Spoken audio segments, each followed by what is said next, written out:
5 minutos con la Divina Comedia. Soy el poeta Gonzalo Villar Bordones. Capítulo 14. Encuentro con Brunetto Latini. Tercer giro del séptimo círculo del infierno. Canto 15. Dedicado a Beatriz State por maravillosa y a las yeguas del Apocalipsis por valientes. La ciencia y los actuales principios jurídicos consideran la homosexualidad como una condición humana, no constitutiva de enfermedad ni de infracción legal, una condición semejante a ser colorín, bohemio o tener los ojos azules. No siempre fue así. Aún nos encontramos lejos de terminar con la discriminación hacia esta comunidad. Hacia el año 1300, Dante vivió en una época en que la Europa católica estaba abandonando la costumbre de considerar el homoerotismo en el íntimo plano espiritual del pecado, y comenzó su persecución como un crimen merecedor de la hoguera. En 1256, las 7 partidas castellanas definieron la sodomía como un pecado de lujuria contra natura y la sancionaron con la muerte. En 1270, Luis IX estableció la hoguera para los homosexuales en Francia. Esa cruel severidad buscaba en el fondo disponer de una herramienta sencilla e incuestionable que permitiera a los gobernantes la destrucción de sus adversarios y la apropiación de sus bienes. Era incuestionable porque se trataba de un pecado nefando, esto es, de un pecado del que resulta mejor no hablar. En esa línea, los templarios fueron acusados de sodomitas y herejes. Se estaba construyendo la monarquía absoluta. Esta hostilidad hacia las disidencias sexuales se extendió hasta nuestros tiempos, conduciendo a estas comunidades hacia los campos de exterminio nazi, las prisiones soviéticas y las cárceles británicas. Retornando a nuestro libro, digamos que Dante se atrevió a relevar la obra de individuos de la antigüedad con inclinación sexual hacia otros hombres, porque la educación y la cultura greco-romana están ricamente impregnadas de homoerotismo. Para comprobar este punto, invito a leer El Banquete y Fedro, recitar a Safo, recordar las hazañas heroicas del batallón sagrado de Tebas, compuesto por 150 parejas de amantes guerreros, evocar a Zeus, enamorado del príncipe Ganímedes, y pronunciar los nombres de los múltiples emperadores que compartieron su lecho con adolescentes. En la comedia, catedral de palabras construidas sobre la base de esa cultura impregnada de homoerotismo, encontramos venerada la figura de Virgilio, nada menos que el principal guía de Dante, pese a su conocida convivencia con Alejandro, su esclavo y amante. El mantuano, en su segunda égloga, logró uno de los puntos más altos de la poesía homoerótica. Comenzó esa bucólica con los siguientes versos: fuego quemaba al pastor Coridón, por Alexis hermoso, que era deleite del amo, y ninguna esperanza tenía. En el campo de los ejemplos éticos, el emperador Trajano, destacado por su amor a la justicia y de arraigada atracción por los efebos, quedó instalado en el cielo, en el canto 20 del paraíso, a pesar de no haber abrazado la fe cristiana.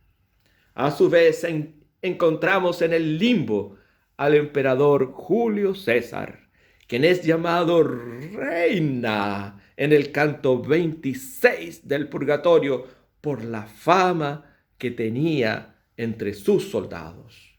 Todo ello nos informa que Dante, imbuido de las fuentes clásicas, puso de relieve el valor de los hombres de la antigüedad pese a sus inclinaciones sexuales, y que fiel a su religiosidad cristiana se limitó a tratar la sodomía como un pecado que conduce al infierno o, gracias al arrepentimiento oportuno, al purgatorio, lugar transitorio de purificación.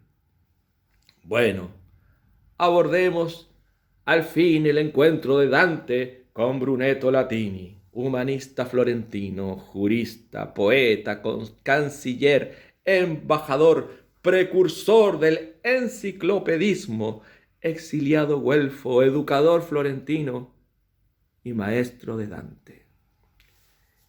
Virgilio y Dante se desplazaban por el tercer giro del séptimo círculo del infierno, en que se castiga a los violentos contra la naturaleza, expresión que entronca con las enseñanzas de San Pablo, quien condena a los que han cambiado las relaciones naturales por las que van contra naturaleza. Hombres que han dejado sus relaciones naturales con la mujer y arden en malos deseos los unos por los otros. Los viajeros caminaban junto a un arroyo de fuego sobre un muro que canalizaba las aguas en llamas. Allí se toparon de frente con una hilera de almas que iba a lo largo de la orilla, y cada una los miraba con dificultad, con la dificultad que entraña la casi completa oscuridad, frunciendo las cejas, como el viejo sastre hace con las agujas. Dante fue reconocido por uno que lo tomó de la túnica, exclamando: ¡Oh maravilla! Al extender los brazos, el espíritu, Dante miró con atención su rostro quemado, de modo que, aún desfigurado como estaba, lo reconoció. E inclinando su rostro hasta casi tocar esa cercana alma, le respondió: ¿estáis vos aquí, mi ser Brunetto? El espíritu respondió: no lleves a mal, hijo mío, que Brunetto Latini retroceda contigo un poco y deje que siga andando esa comitiva. Dante dijo entonces: así os lo ruego. Cuán encarecidamente puedo, y si queréis que me siente con vos, lo haré, si le place al que voy siguiendo. Hijo, replicó Latini, cualquiera de nosotros que se detenga un solo momento, gime después 100 años sin poder procurarse alivio alguno contra el fuego que le abraza. Sigue pues andando, yo te llevaré al lado y luego me reuniré con esa turba que va doliéndose de sus eternos tormentos. Dante no osó descender de su senda segura para caminar junto a su maestro, pero iba inclinado, como el hombre que debe reverencia. Brunetto rompió el silencio expresando: qué fortuna o destino antes del último día te trae aquí abajo, y quién es el que te muestra tu camino. Allá arriba, en la vida serena, respondió Dante, me perdí en un valle antes que mi vida fuera plena. Ayer por la mañana me volví atrás. Se me apareció mientras regresaba y me lleva a mi morada pasando por estos sitios. Brunetto dijo entonces: si obedeces a tu estrella, no dejarás de arribar a glorioso puerto, dado que pronosticase yo bien cuando gozaba de la hermosa vida. Y si no hubiera muerto tan presto, al ver cuán benigno era contigo el cielo, te hubiera dado aliento para la empresa. Mas el ingrato y maligno pueblo, que descendió antiguamente del poblado etrusco de Fiesole y participa aún de lo agreste de sus montes y de la dureza de su roca, se hará de ti, por tu rectitud, enemigo. Y hay razón que entre cervales burdos, arbustos, no es bueno que madure el dulce higo. Antigua es en el mundo la fama que llama a los florentinos ciegos, gente avara, envidiosa y soberbia. Procura no contaminarte con sus costumbres.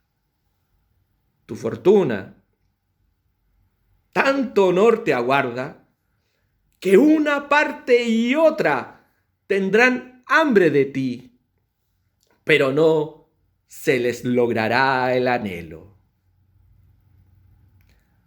Hagan las bestias fiesolanas forraje de sus propios cuerpos y no toquen a la planta, el linaje clásico del que participa Dante. Y si alguna brota entre su inmundicia, en quien renazca la gloriosa semilla de los romanos, que allí se quedaron cuando se formó ese nido de mal.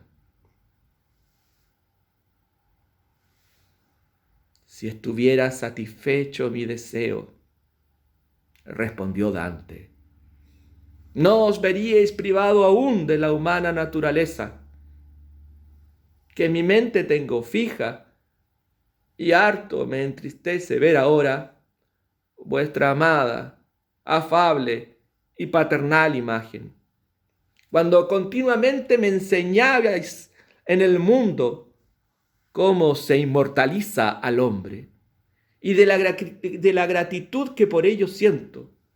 Justo es que dé testimonio mi lengua mientras viva.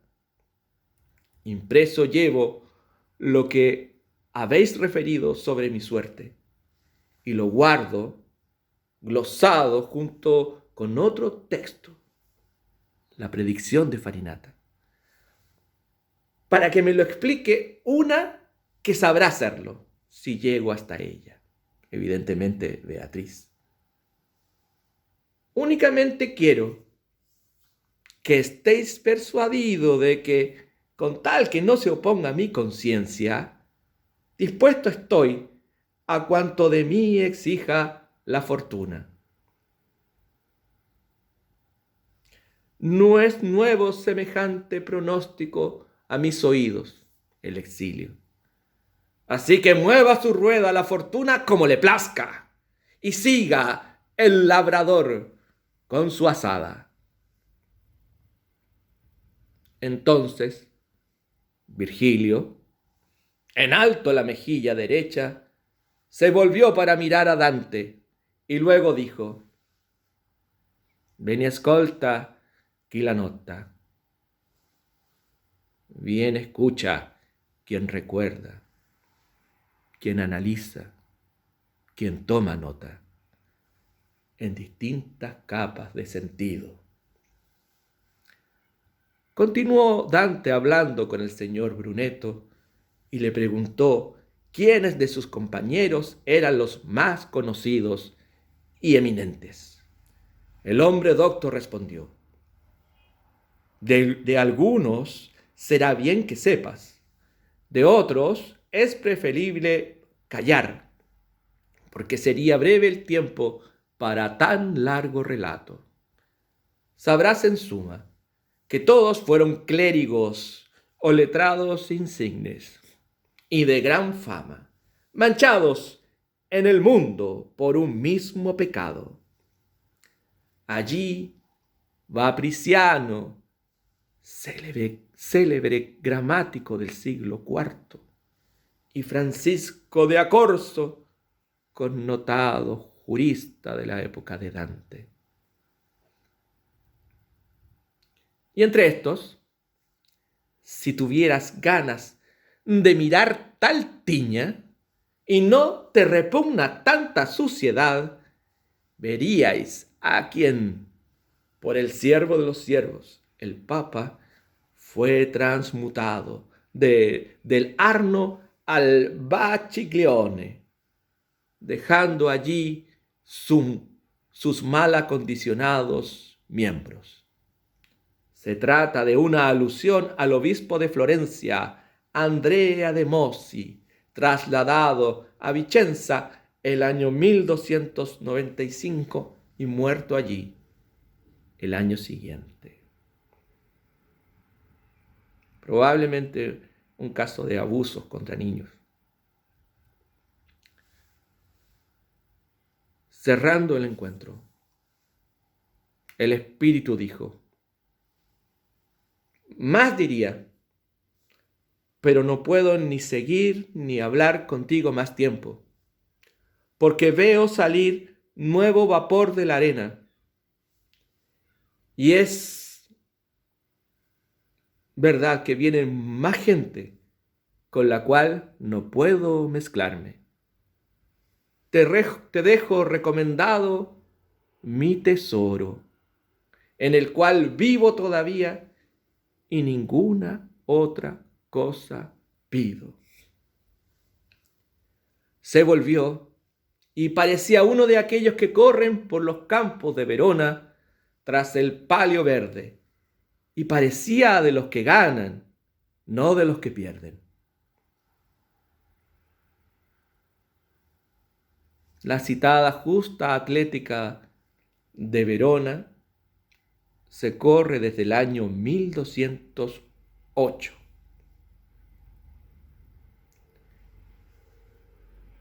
El homoerotismo era claramente un pecado.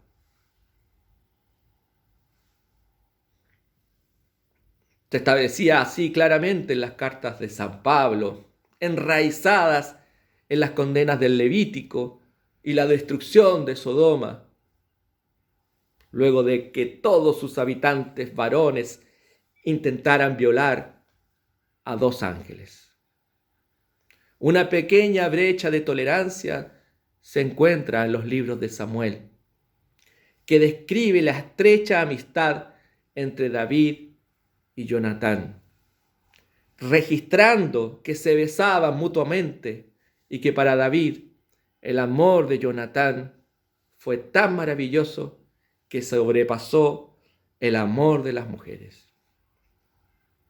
Ahora, una cosa era la prescripción religiosa y otra cosa eran las costumbres, pues en los países cristianos y musulmanes hubo importantes periodos de tolerancia hacia el homoerotismo.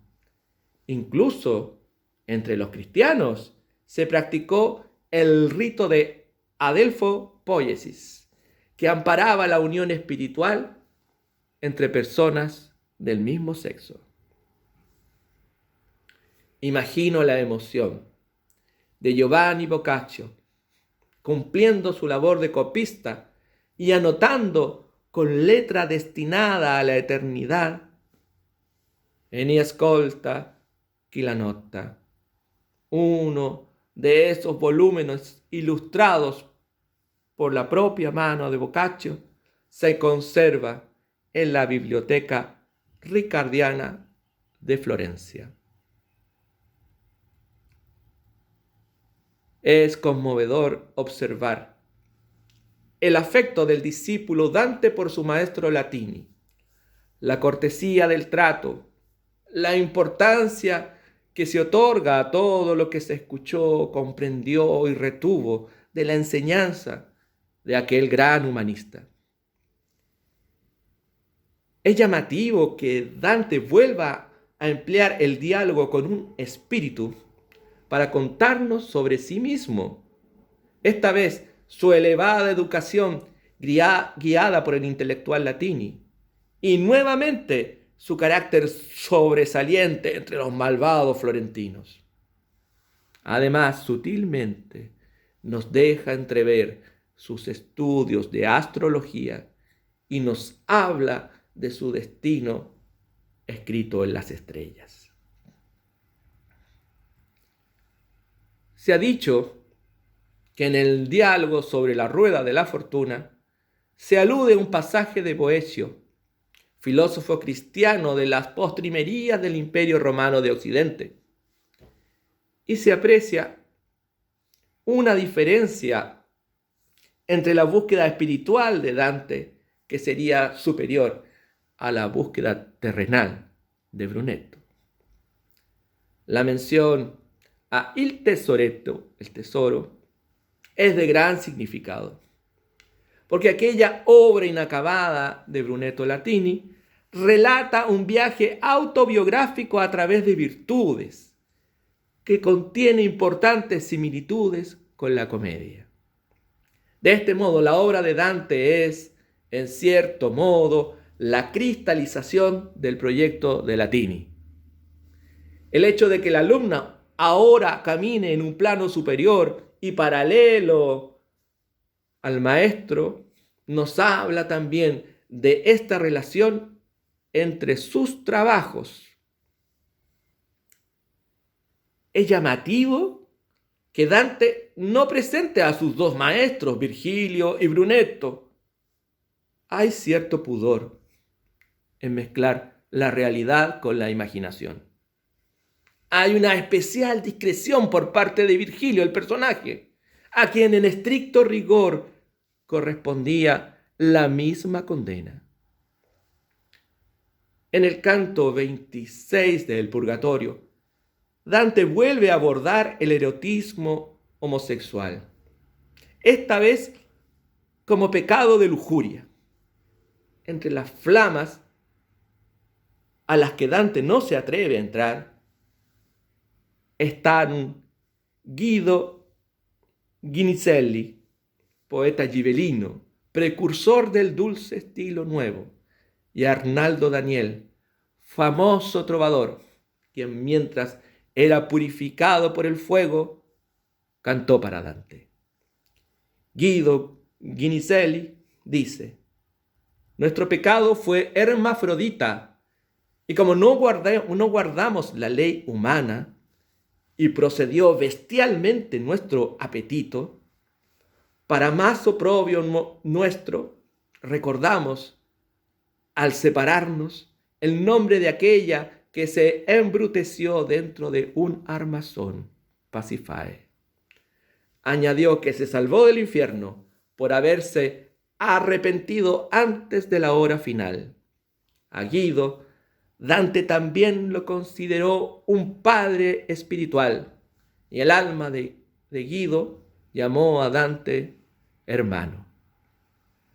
Es evidente que Dante emplea como táctica de defensa a los disidentes sexuales la vía de resaltar sus figuras más talentosas en los recintos de castigo y purificación, de lo que se desprende que la sanción espiritual es más que suficiente y la hoguera resulta un absurdo desproporcionado.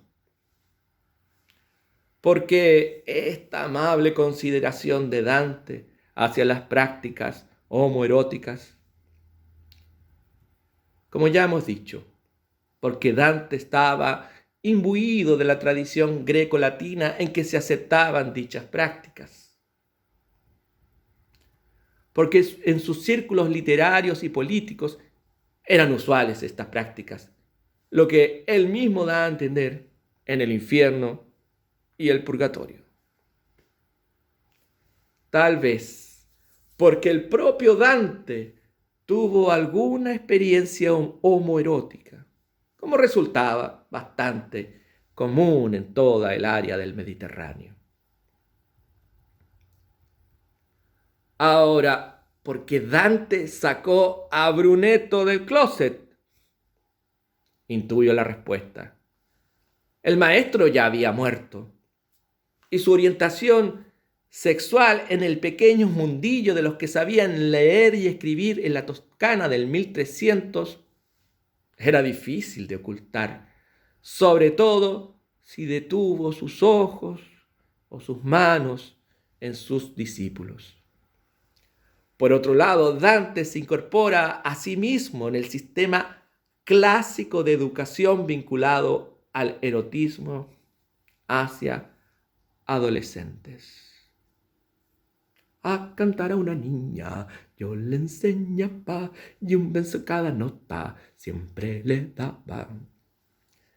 Dante se afana por dejar en claro que entre los condenados por este pecado contra la naturaleza se encuentran personas cultas, honestas e inteligentes como Latini, mezcladas como en un cambalache con otros que hacen salir vapor de la arena, a saber, violadores y abusadores de niños. Por último,